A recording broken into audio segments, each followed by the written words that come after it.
Hi, everybody. Welcome to Christian Homestead. My name is Jared. So I prepared this video and it took me, probably about an hour or so, maybe a little bit more.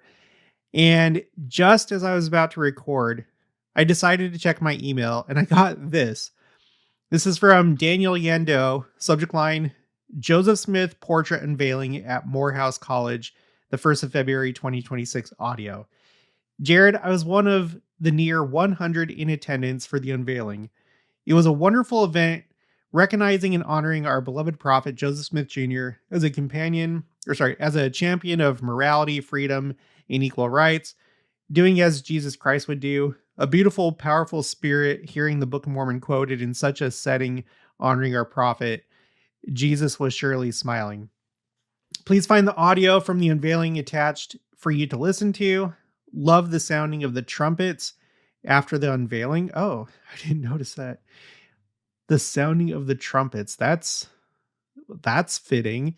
Thank you for, and then he says, thank you for your attention to detail. I like that detail of the sounding of the trumpets and diligence in documenting and highlighting truths from God with all your heart, might, mind, and strength as we, your grateful listeners, have witnessed over the years. Godspeed, Daniel Yando. Here's the portrait. I'll show you who painted that. And then I guess this is the program. So this is a really interesting story. It helps to fulfill prophecy. Let's go to Joseph Smith History 1, and then I'll explain what happened. Again, there's interesting details to this. Okay, Joseph Smith History, verse 33. He, the angel Moroni, called me by name and said unto me that he was a messenger sent from the presence of God to me, and that his name was Moroni, that God had a work for me to do, and that my name should be had for good and evil among all nations, kindreds, and tongues, or that it should be both good and evil spoken of among all people. Okay, so as you know, I have a spreadsheet tracking prophecy fulfillment. I only have one prophecy so far from the Pearl of Great Price, and it's this one that we just read. I do have a couple other quotes that talk about the fact that this has been fulfilled, but it's obviously something that's going to be an ongoing fulfillment rather than just a one-time thing. Let me just read one for right now. This is from President Joseph F. Smith, second counselor in the first presidency, in Journal of Discourses, volume 24, page 8. Brother Woodruff, in the course of his remarks, made the assertion that Joseph Smith was the greatest prophet that has ever lived, of whom we have any knowledge, save and except Jesus Christ himself. The world would say that he was an impostor, and the Lord said that his name should be had for good and for evil among all nations of the earth. And this much, at least so far as his name has become known, has been fulfilled. And then it's confirmed again by Elder Alma Sohn. I don't know if that's how it's pronounced. At the time, assistant to the Council of the 12 Apostles, October 1969 General Conference. The prophet believed he was a man of destiny, that the work was an important event. It was an important event in history, and that it should be preserved for future generations. He had been told by an angel that his name should be had for good and evil among all nations. That prophecy has been fulfilled. All right, and then today we're going to be looking at the continual fulfillment of that prophecy. Before we look at that, I have updated the Book of Mormon challenge. We're trying to share 10,000 copies of the Book of Mormon, just like we did last time with the Flood the Earth challenge. We got to 10,160. This time I'm streamlining it so it's easier for me to update. When you share a copy of the Book of Mormon, just put it in the comments of any video. It doesn't matter how far back, but you have to make sure to include hashtag BOM. If it doesn't have that, I'm not going to find it and I'm not going to update it. So comments only, hashtag BOM. If they end up meeting with the missionaries, please let me know and do another comment and do hashtag missionaries. The easiest way to share the Book of Mormon is with the Gospel Library app. Go to Scriptures. At the top, there's a button to share the Book of Mormon app, which you can then text or email to somebody that you want to share the Book of Mormon with. So far, we have 38 people that are participating. Our first milestone is going to be once we hit 50, and every 50 is a milestone. And then we've shared a total of 55 so far.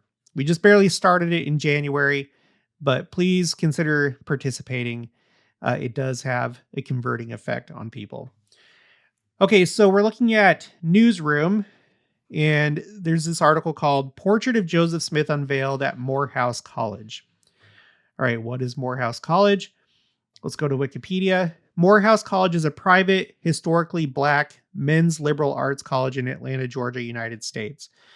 Founded by William Jefferson White, this is him right here, in 1867, in response to the liberation of enslaved African Americans following the American Civil War, which this right here is going to be one of the main topics of this video, the Civil War. Morehouse stressed preparatory and religious instruction in the Baptist tradition for students who had been prevented from receiving education by former slave laws. Okay, so this is that college. They're unveiling a portrait of Joseph Smith, and they already have one of President Nelson. Okay. A portrait of the prophet Joseph Smith was added to the International Hall of Honor. Okay. Hall of Honor. His name, again, how does it say it?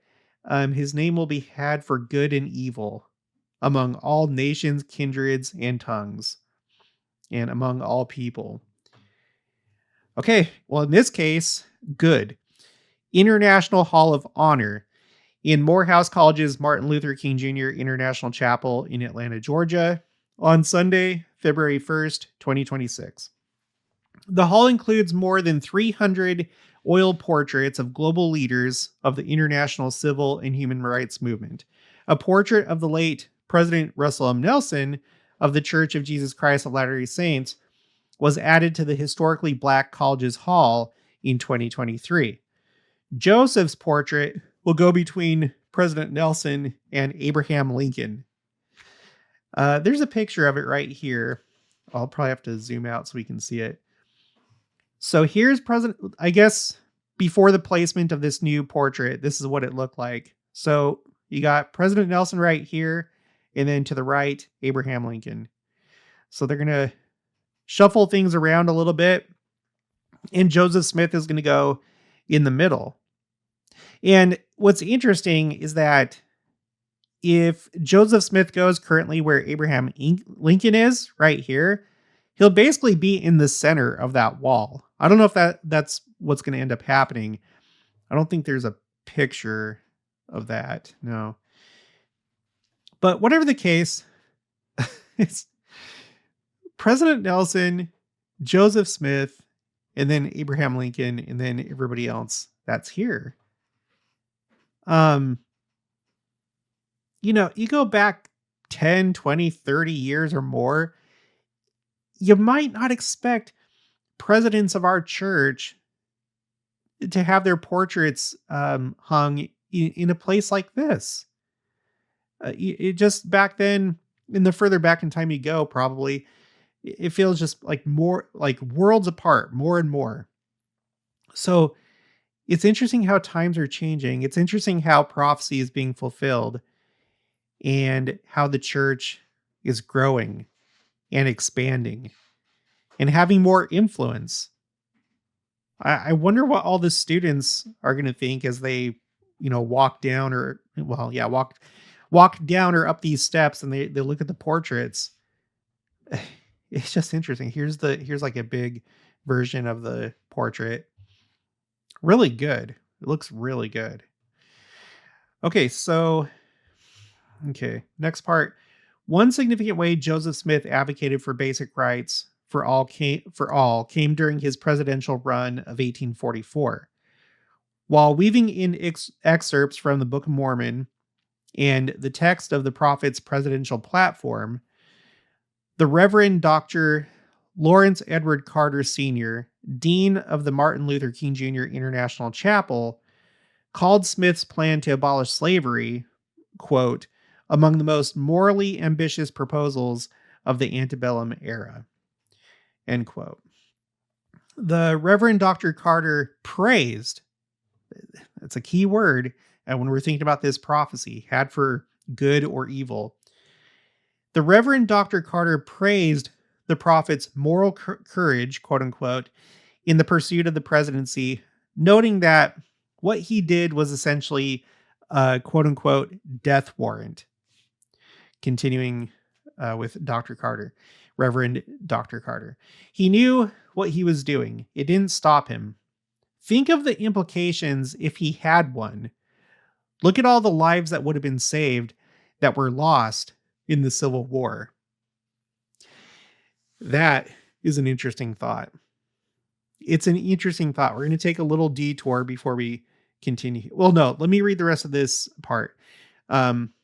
So in his campaign pamphlet, the prophet said that when people, quote, petitioned to abolish slavery in the slave states, I would use all honorable means to have their prayers granted and give liberty to the captive, end quote. And then back to Reverend Dr. Carter. We were not ready, as Lincoln said, to be guided by our better angels. And of course, right here, Reverend Dr. Carter is referring to Joseph Smith. We were not ready, as Lincoln said, to be guided by our better angels to do what Christ said we should do. Joseph Smith Jr. was Lincoln before Lincoln. Oh my gosh. This is amazing to have people outside of our faith, Baptists, at this like college for Black people, to be saying this type of thing. So this is him right here, Reverend Dr. Carter. He said that. So the Civil War, right? I would be really interested to see if he's right. If somehow that would have avoided the Civil War, if Joseph Smith would have done it in some kind of way where slavery would have been abolished, but obviously being inspired by the Lord, it could have been done in a way that it wouldn't have led to a civil war. Whenever I think of the Civil War, I always think about Independence, Missouri, where I currently live. Until I moved here, I didn't realize that you had all these historical markers referencing the Civil War. I made this video called Coming to Missouri Very Soon, Swept Clean. And I addressed the idea that people have that Independence, Missouri is going to be completely destroyed because I think some people think that that's what would have to happen in order for a new city to arise. So they come up with this solution. Well, there's all these different prophecies, and really there's not. And a lot of those prophecies actually have reference to what happened during the Civil War. So here's just one of those historical markers talking about the Battle of Independence, October 21st and 22nd of 1864. This is the Flournoy house. This is across the street from the Temple lot. This is the home of the man that owned the Temple lot originally and sold it to the saints. His house has been preserved. It's owned by Community of Christ. And in the front, there's all these bullet holes. This is just one of them, but there's other bullet holes in the front of this house from the Civil War. Independence has those scars. Let me click here and then you can see the house a little bit better. I think about this. Section 87. This is the Civil War prophecy. Verily, thus saith the Lord concerning the wars that will shortly come to pass, beginning at the rebellion of South Carolina, which will eventually terminate in the death and misery of many souls. Keep in mind, this prophecy was given Christmas Day, 1832. At that point, the Saints were still in Jackson County. They were still in Independence, Missouri. They wouldn't be expelled until the next year, driven out. Later on, verse 7, it says, so in regards to the purpose of this war or why it's being allowed to happen. Verse 7, that the cry of the saints and of the blood of the saints shall cease to come up into the ears of the Lord of Sabaoth from the earth to be avenged of their enemies. And it happened. It happened. There was a lot of destruction here in Independence, Missouri. I also just want to read this really quickly. Excuse me. I want to read this really quickly. This is my spreadsheet called Quotes A through Z. This is currently row 662 for war, American Civil War. I've added excerpts from the article that we're reading to this. But I want to read this from President Orson Hyde. At this point, he was president of the Quorum of the 12 Apostles. This is Journal of Discourses. And the date of this was July 4th, 1854. So about 7 years before the Civil War started. He said this. And this is obviously after the Saints were driven from Jackson County and all of Missouri, and after they were driven from Nauvoo. He said, "But since the prophets have been slain, the saints persecuted, despoiled of their goods, banished from their homes, and no earthly arm to interpose for their rescue, what will the future destiny of this what will be the future destiny of this highly favored country?" Later on, he says, "So sure and certain as the great water courses win their way to the ocean and find their level, so sure as the passing thundercloud hovers around yonder twin peaks of the Wasatch Mountains, and upon their gray and barren rocks pours the fury of its storm, just so sure and certain will the guardian angel of these United States," which, by the way, he identifies as the angel Moroni,